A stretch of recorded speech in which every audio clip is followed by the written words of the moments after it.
नमस्कार, मैं तिशा जैन और आप देख रहे हैं सच द रियलिटी। आइए एक नजर डाल लेते हैं आज की 10 बड़ी खबरों पर। गुवाहाटी यूनिवर्सिटी में एक बड़े मार्कशीट घोटाले का खुलासा हुआ है। इसमें अधिकारियों पर पैसे लेकर छात्रों के अंक बढ़ाने का आरोप है। मुख्यमंत्री हेमंत बिस्वा शर्मा ने बताया कि बारपेटा रोड के गणेश लाल चौधरी कॉलेज के छात्र अजीजुल हक की जाली मार्कशीट से घोटाला सामने आया। असम पुलिस और सीआईडी ने संयुक्त जांच शुरू की है। अब तक 6 मामलों की पहचान हुई है और एक गिरफ्तारी हुई है। मुख्यमंत्री ने अन्य विश्वविद्यालयों में भी ऐसे घोटालों की जांच का आश्वासन दिया है।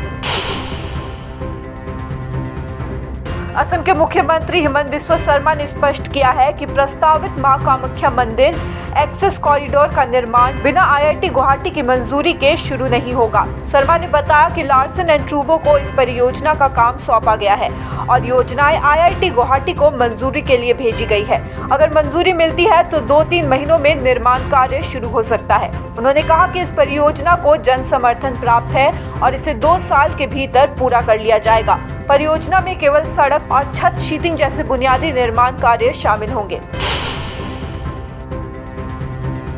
दिल्ली में भारी बारिश के बाद आईजीआई एयरपोर्ट पर शुक्रवार सुबह बड़ा हादसा हुआ। पहली ही बारिश में टर्मिनल 1 की छत का एक हिस्सा गिर गया और पिलर नीचे खड़ी गाड़ियों पर आ गिरी। इस हादसे में एक शख्स की मौत हो गई जबकि 6 लोग जख्मी हुए।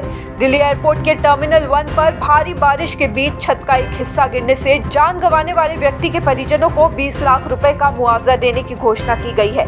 केंद्रीय नागरिक उड्डयन मंत्री के राम मोहन नायडू ने घटना में घायल हुए लोगों को 3-3 लाख रुपए देने की भी घोषणा की है। नीट पर चर्चा की मांग को लेकर कांग्रेस और इंडिया गठबंधन में शामिल अन्य विपक्षी दलों के जोरदार हंगामे के बाद शुक्रवार को लोकसभा में राष्ट्रपति के अभिभाषण पर धन्यवाद प्रस्ताव पर चर्चा नहीं हो पाई। लोकसभा स्पीकर ओम बिरला द्वारा बार-बार आग्रह करने और चेतावनी देने के बावजूद विपक्षी दलों का हंगामा और नारेबाजी जारी रही, जिसे देखते हुए सदन की कार्यवाही को दिन भर के लिए स्थगित करना पड़ा। लोकसभा की अगली बैठक अब 1 जुलाई को सुबह 11 बजे होगी।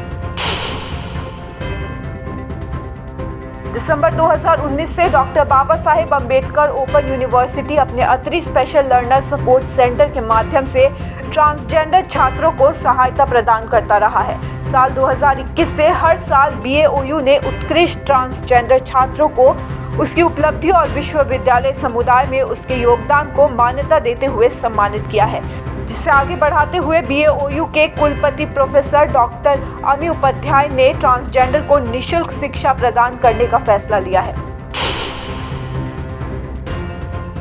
झारखंड के पूर्व मुख्यमंत्री और झामुमो नेता हेमंत सोरेन रांची की बिरसा मुंडा जेल से रिहा हो गए हैं। जमीन घोटाला मामले में ईडी ने सोरेन को इसी साल 31 जनवरी को गिरफ्तार किया था। शुक्रवार को झारखंड हाई कोर्ट से जमानत मिलने के बाद अब उनकी रिहाई हुई है। जेल से बाहर निकलने के बाद सोरेन ने वहां मौजूद अपने समर्थकों का हाथ जोड़कर अभिवादन किया। रिहाई के वक्त उनकी पत्नी कल्पना सोरेन रांची जेल के बाहर मौजूद थी। शुक्रवार को भारी बारिश की वजह से जल मंत्री आतिशी के आवास समेत दिल्ली में कई जगहों पर जल भराव हुआ। सुबह सुबह शुरू हुई बारिश ने शहर के कई हिस्सों को जलमग्न कर दिया। प्रमुख सड़कें और चौराहे जलमार्ग में बदल गए और इससे लोगों को काफी परेशानी हुई। दिल्ली में जगह जगह हुए जल भराव को लेकर आम आदमी पार्टी के नेताओं ने एक आपातकालीन बैठक भी बुलाई, जिसमें जल निकासी के लिए चर्चा की गई।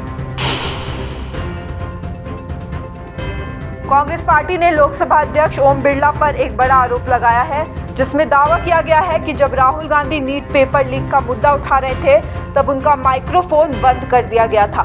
ये घटना शुक्रवार 28 जून को संसद में एक गर्मागर्म सत्र के दौरान हुई, जब विपक्ष इस विवाद पर चर्चा की मांग कर रहा था। हालांकि स्पीकर ओम बिरला ने तुरंत आरोप का खंडन करते हुए कहा कि उनके पास माइक्रोफोन बंद करने के लिए कोई बटन नहीं है। दक्षिणी अमेरिकी देश पेरू आज शुक्रवार को फिर एक बार भूकंप के तेज झटकों से थर्रा उठा। पेरू में 7.2 तीव्रता का भूकंप आया है, जिसके बाद सुनामी आने का खतरा मंडरा रहा है। ये भूकंप शुक्रवार को सुबह ठीक 11:06 पर आया। भूकंप का केंद्र पेरू के अतिकीपा जिले से 8 किलोमीटर दूर बताया जा रहा है। फिलहाल इस खतरनाक भूकंप के बाद पेरू में कितना जान माल का नुकसान हुआ है, इसके बारे में सरकार की तरफ से आधिकारिक सूचना नहीं दी गई है, लेकिन सुनामी को लेकर अलर्ट जारी किया गया है। एक्ट्रेस हिना खान को स्टेज 3 ब्रेस्ट कैंसर का पता चला है। 36 साल की एक्ट्रेस ने इंस्टाग्राम पर एक पोस्ट शेयर करके ये जानकारी दी है। उन्होंने प्राइवेसी की मांग की है और फैंस को भरोसा दिलाया है कि वो अपने परिवार के साथ इस चुनौती से पार पा लेंगी। धन्यवाद। इसी तरह हम आप तक पहुंचाते रहेंगे देश और दुनिया की तमाम बड़ी खबरें। बने रहिए सच द रियलिटी के साथ।